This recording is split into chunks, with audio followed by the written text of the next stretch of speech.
Hello again, friends. We got a short video today to demonstrate the new designation and layout systems, which are specifically important for building. Building is going to be obviously an important feature of the game, so I wanted to make it as easy and quick as possible to make these layout and designations. So here we go. I went ahead and hidden all the terrain vegetation so you guys can see exactly what I'm doing, and that's why it looks so barren. So let's design some structures here. If you've watched the first video more than once, you might immediately notice that there's a new tooltip showing the width, length, and height of what I'm selecting here. Hopefully this will help those of you who don't like hand counting blocks. And I'm using the up and down arrow keys here to adjust the height of this. So now we won't have to build towers one height layer at a time. And I'll turn the camera a little bit so you guys can see that this incredibly epic design will be built with a height of 3 blocks. Next I'll demonstrate how the modifier keys affect designing. I'll start by building the exterior of a small house. What I'll do here is hold down the Alt key, and that makes my selection hollow. That way we don't have to build each 4 of these walls individually. I mean, bada boom, bada bing, we're saving time for other things. And I think I want to make this 10 by 9 by 5. Rotate the camera again so you guys take a better look.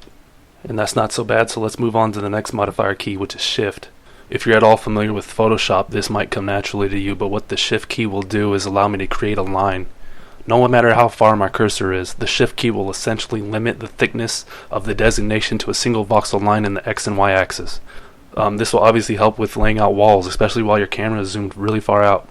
So at this point you might be asking if we can remove or delete any of the blocks in these designations. I'll put a hole in this house so that we can fill it with a door. I'll hold down both Alt and Shift, and the selection will then turn yellow to signify that we can remove blocks with this new designation.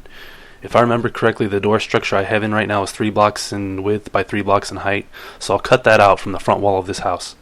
I might as well fill that hole with a door. Doors are built structures and work similarly how the forge and workshop were placed in the first video. The hinge swings open and closed so that we don't accidentally place it backwards. And in case you were wondering, doors are crafted by carpenters. And the very last modifier key to show off is the control key. This allows you to create the staggered blocks on top of walls, sometimes called crenellations or battlements, but they're a distinguishing feature of any fortified castle. And we'll build them on top of this random wall over here.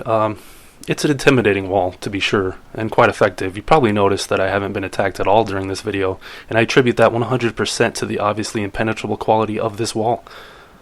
And there we go. Using the control key to modify our selection, now we have battlements. That's about it for this video. As always, I'd like to thank you for watching, and please stay tuned.